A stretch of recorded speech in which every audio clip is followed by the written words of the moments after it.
말씀 위에 굳게 서셔서 믿음의 길 성큼성큼 걸어가시는 모든 성도님들 되시기 바랍니다. 오늘 오르간이 고장이 나서 일부부터 오르간을 사용하지 못했습니다. 오르간이 없어서 어떡하나 걱정이 많았는데 찬양을 너무 풍성하게 불러주셔서 가득 이 자리를 가득 메우고 하나님께서 참 기쁘게 받으신 그 찬양인 줄 확신합니다. 은혜의 찬양 감사합니다. 우리 옆 사람 향해서 이렇게 인사하겠습니다. 은혜 가득한 예배 되세요. 은혜 가득한 예배 되시기 바랍니다. 이 시간 이 자리에서 그리고 각자의 처소에서 주 앞에 예배드리는 모든 성도님들에게 하늘의 은혜가 함께 하시기를 빕니다. 목회자로서 이 자리에 설 때마다 늘 간절하게 바라는 것이 있다면 이 자리에 예배하시는 성도님 한 사람 한 사람 거저 돌아가는 사람 한 명도 없이 살아계신 하나님의 은혜를 경험하고 돌아가셨으면 좋겠다는 겁니다. 우리 정말 바쁘고 힘든 와중에 시간을 쪼개어서 이 자리에 오신 거잖아요. 어떤 분은 정말 멀리서 오시기 때문에 이 자리에 참석하기 위해서 이 아침에 출근하는 시간보다 더 일찍 예배를 준비하시고 오시는 분들도 계시죠. 바쁘고 힘든 중에도 이 자리를 잊지 않고 찾아오셨는데 그냥 앉아 있다가 졸고 있다가 딴 생각하다가 그냥 그저 그렇게 있다가 돌아가시는 것이 아니라 하나님께서 예비하시고 하나님께서 약속하신 하늘의 은혜를 경험하고 세상 어느 곳에서도 맛볼 수 없는 하늘의 기쁨 맛보고 돌아가시는 그런 예배 드리시기를 간절히 바랍니다. 그걸 위해서 저도 예배 설교를 준비하면서 늘 기도하고요. 들어오기 전에 찬양대와 함께 그것을 위해서 간절하게 기도하고요. 또 제가 여기 이 자리에서 말씀을 전하면서도 한 사람 한 사람에게 눈길을 주는 것은 여러분들 각자 저를 보라는 것이 아니라 살아계신 하나님의 은혜를 경험하기를 간절히 바라는 마음이 가득하기 때문입니다. 오늘 주 앞에 예배한 성도 한 사람 한 사람 바쁘죠. 끝나고 나서 원래배도 해야 되고 또 밥도 먹어야 되고 또 주방 봉사도 해야 되고 많은 일들이 있겠지만 끝나고 데이트를 가는 청년들도 있겠지만 그건 나중 일이고 이 자리는 예배를 위해서 왔으니 오직 예배에만 집중하시는 모든 성도님들 되시기 바랍니다. 오늘 봉독한 로마서 12장 말씀은 하나님께서 우리에게 영적 예배를 드려라 말씀하고 계시죠. 우리가 주님 앞에 드려야 할 예배가 어떤 예배라고요? 영적 예배라고요. 우리 영적 예배를 드려라 라고 말한다면 어떤 느낌이 드세요? 어떤 생각이 드십니까? 영적인 예배요. 뭔가 좀 신비롭고 뭔가 좀 세상에서 맛볼 수 없는 뭔가 좀 신령한 그런 예배가 영적 예배가 아닐까? 예배 드리다가 누군가가 뭐 방언도 터지고 찬양하다가 뒤로 사람들도 막 넘어가고 병도 고쳐지고 세상에서 맛볼 수 없는 그런 신기한 일들이 일어나는 게 영적 예배가 아닐까? 그렇게 생각하시는 분이 간혹 있을지도 모르지만 여기서 말하는 영적 예배는 그런 의미가 아닙니다. 여기서 말하는 영적 예배라는 뜻은 헬라어로 로기켄 라트레이아인데요. 로기켄은 로고스, 그러니까 이성적인 그 말에서 파생된 말입니다. 이성적인, 합리적인, 마땅한 뜻이고 라트레이아는 구약의 제사를 번역한 말입니다.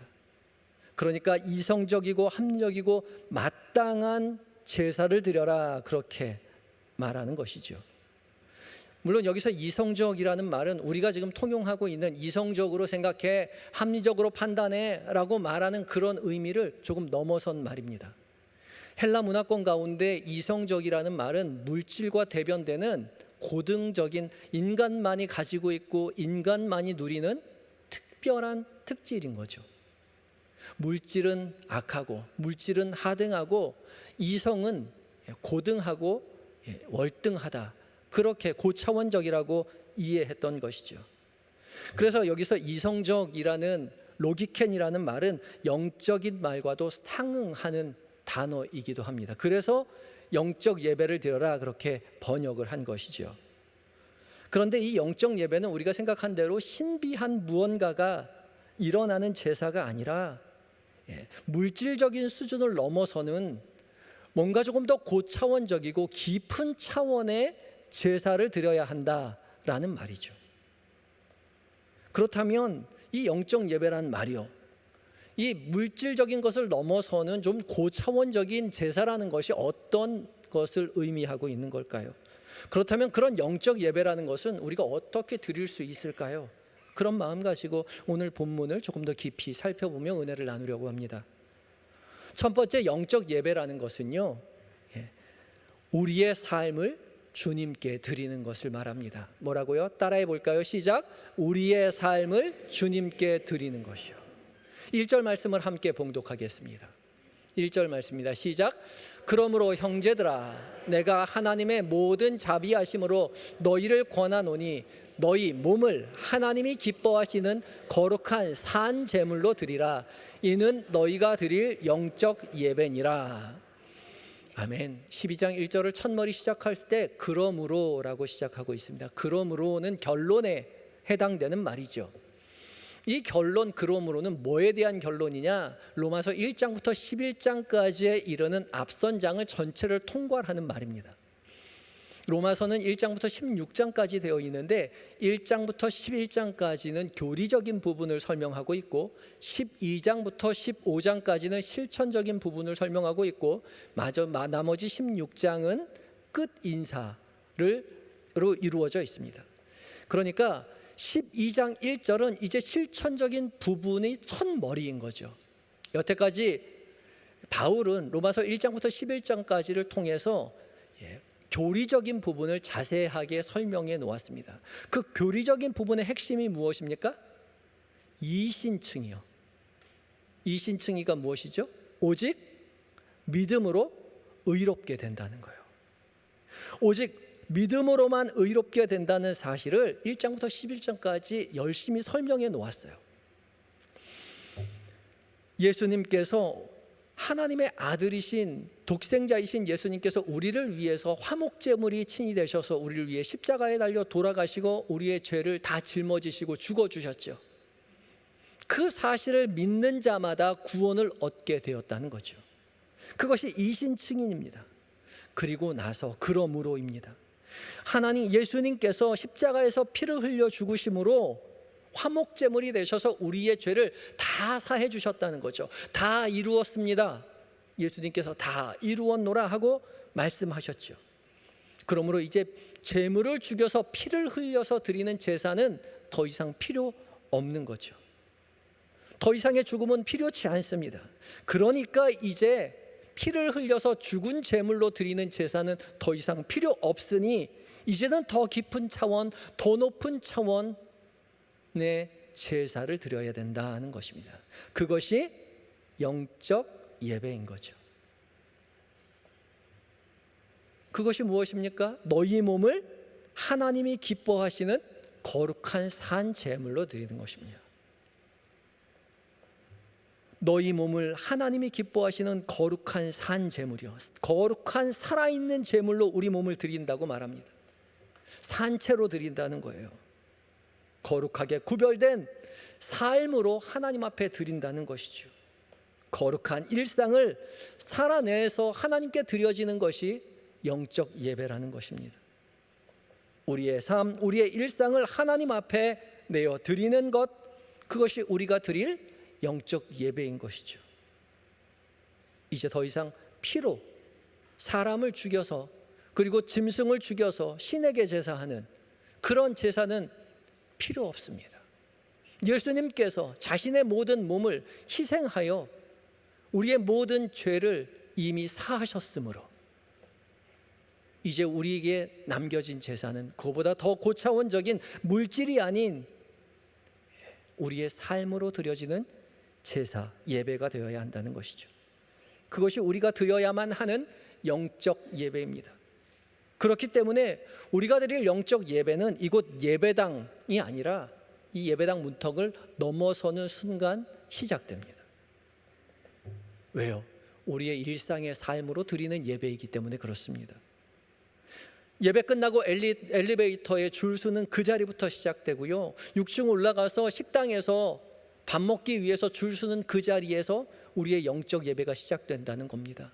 집에 가기 위해서 차를 타고 가는 그 자리에서부터 우리의 영적인 예배가 시작된다는 거예요.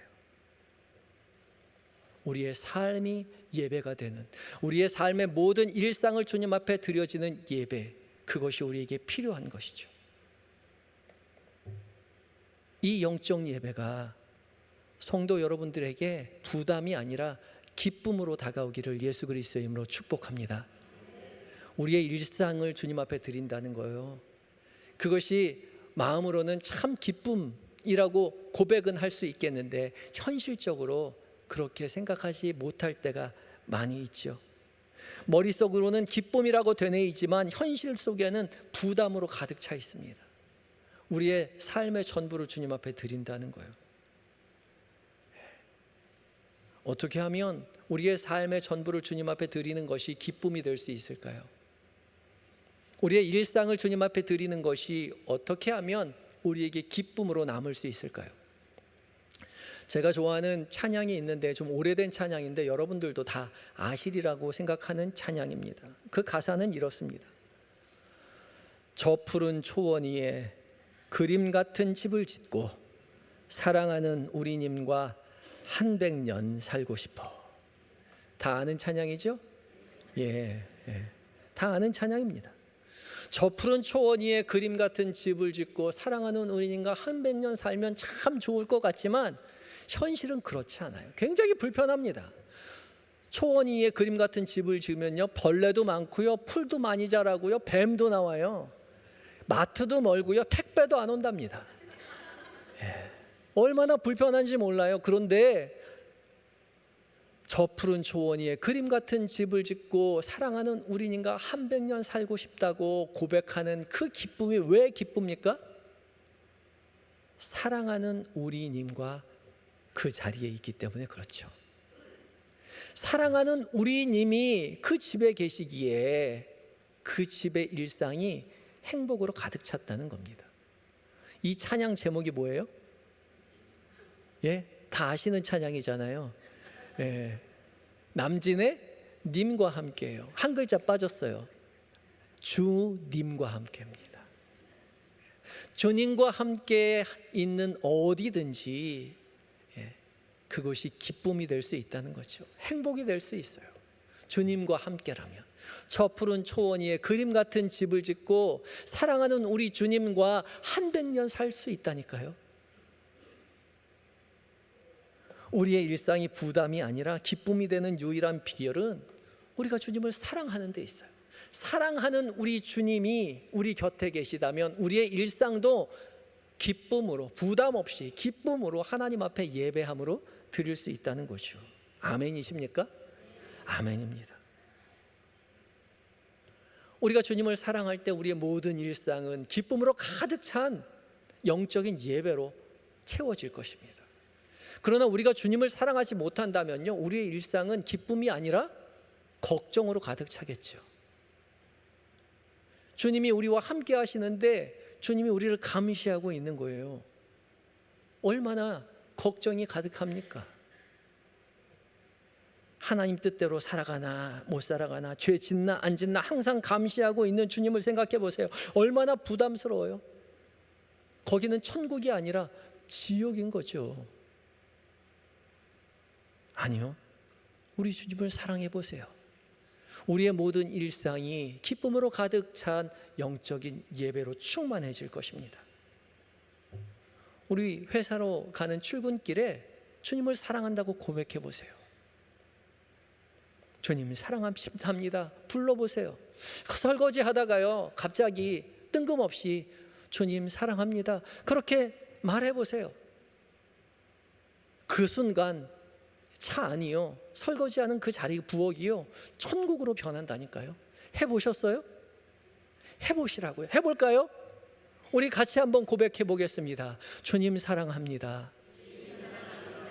저보고 하지 마시고요, 여러분 가슴에 손을 얹고 주님 앞에 진실되게 고백해 보세요. 주님 사랑합니다.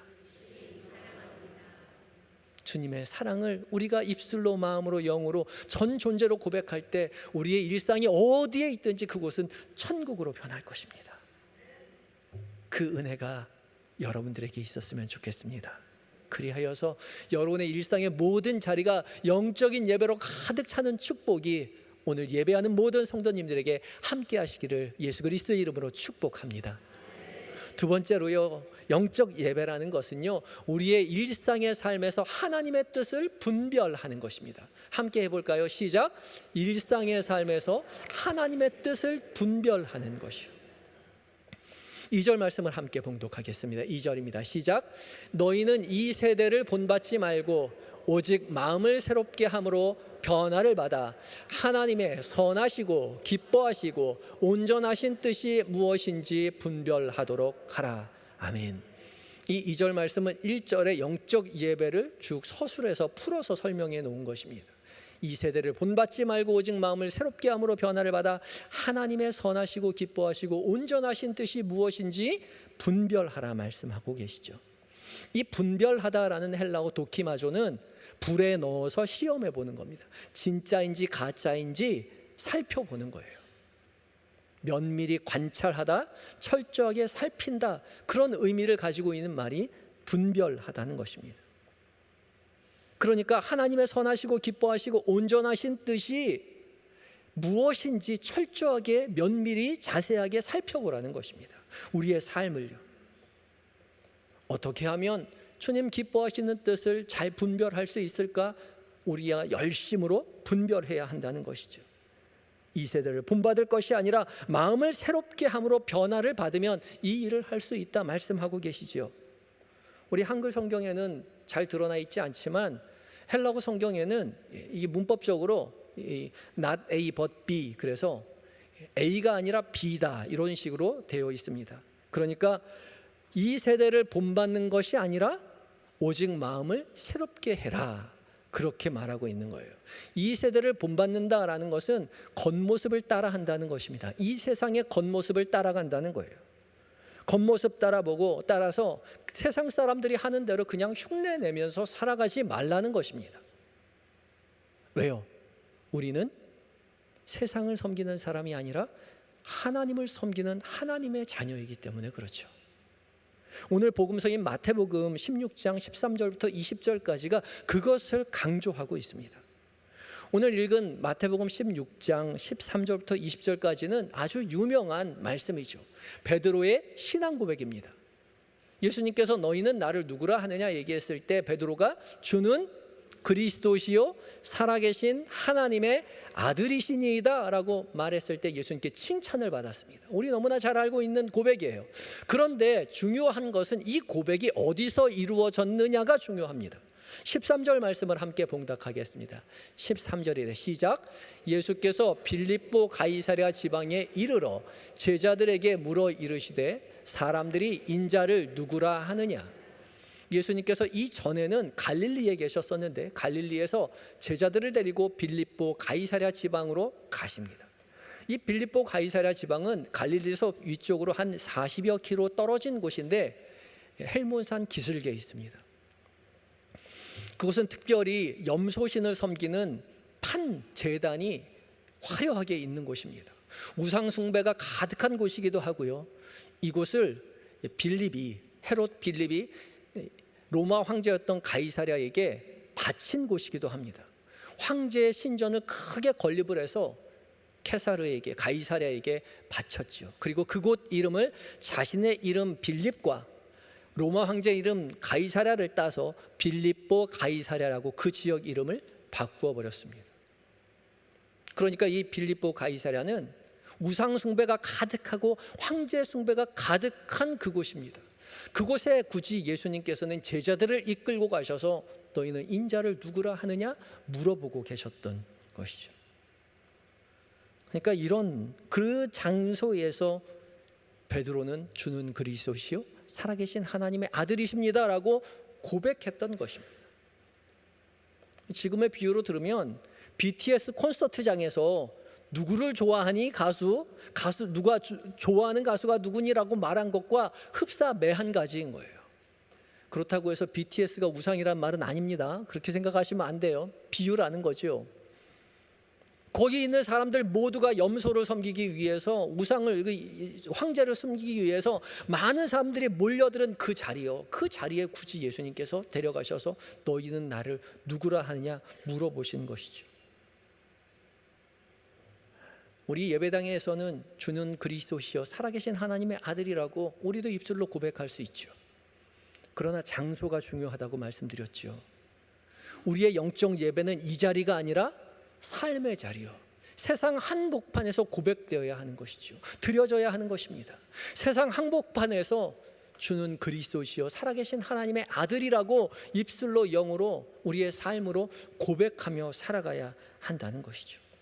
세상을 본받지 말고, 염소를 숭배하고 황제를 숭배하고 돈과 권력과 재물을 따라가는 그런 세상 사람 본받을 것이 아니라 오직 주님만 따라가겠노라고 고백하며 살아가라고 말씀하고 계시는 것이죠.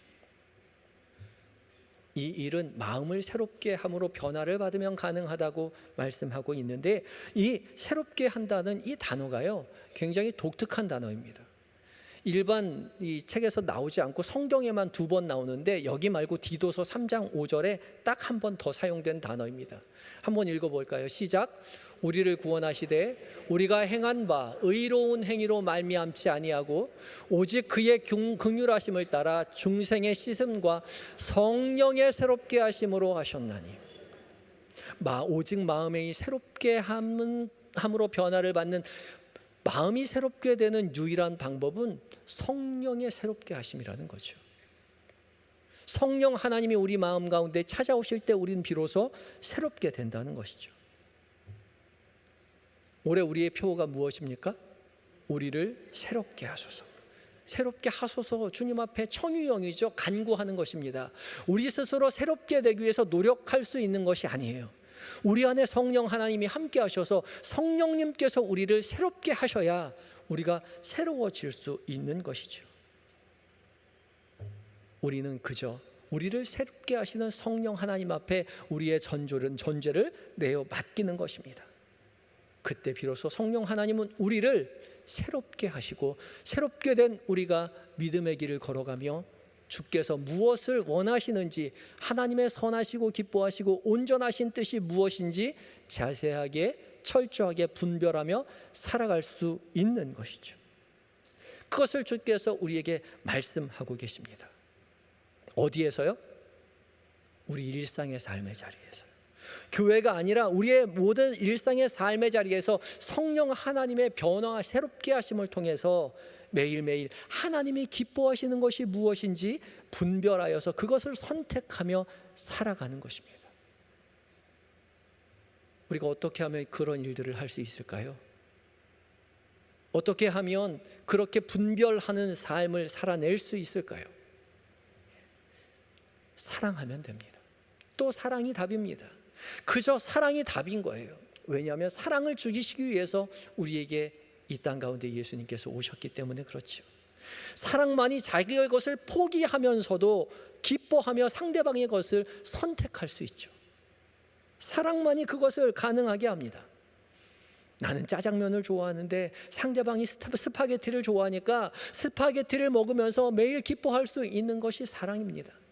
나는 된장찌개를 좋아하는데 상대방이 브런치를 좋아한다니까 브런치 먹으러 가서 함께 기뻐할 수 있는 게 사랑이에요. 억지로 하는 것이 아니라 기쁘게 그 일을 할 수 있습니다. 사랑하면요, 그 사람이 무엇을 좋아하는지 면밀히 살피게 되어 있습니다. 자세하게 연구하게 되어 있어요. 그 사람의 언어와 그 사람의 행동과 그 사람의 성향을 주의 깊게 살피는 것이죠. 그리고 그 사람이 좋아하는 것을 나도 따라합니다. 그러면서도 기뻐하죠.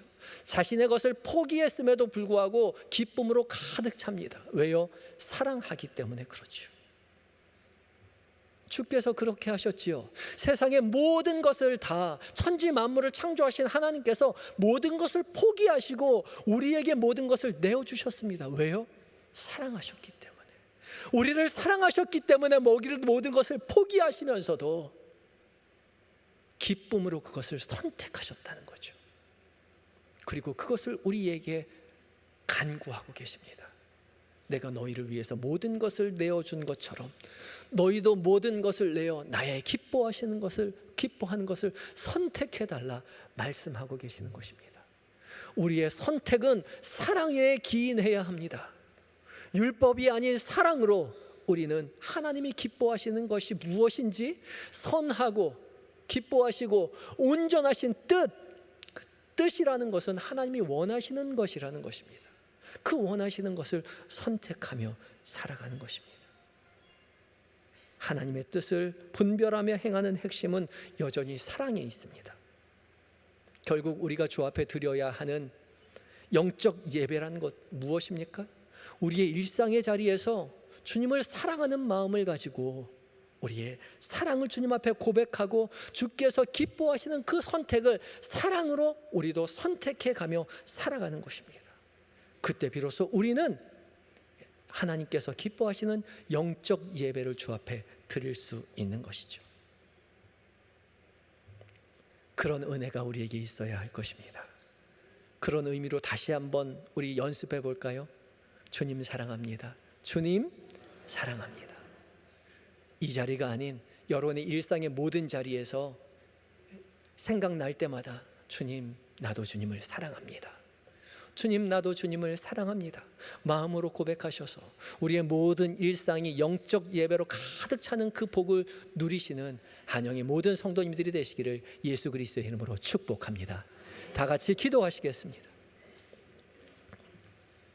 오직 우리를 사랑하셔서 우리를 위해 모든 것을 내어주신 우리 주님, 우리도 오직 주님의 사랑에 힘입어 주님 기뻐하시는 것을 선택하며 믿음의 길을 걸어가게 하여 주시옵소서. 우리는 연약하지만 주님 앞에 열심으로 나아갈 때에 성령 하나님 우리를 붙들어 주시옵시고 우리의 일상의 모든 자리에서 하나님의 선하시고 기뻐하시고 온전하신 뜻을 기쁨으로 우리도 선택하며 살아가게 하여 주시옵소서. 그리하여 우리의 모든 일상이 영적 예배로 가득 찬 복을 누리게 하여 주시옵소서. 예수님의 이름으로 기도드립니다. 아멘.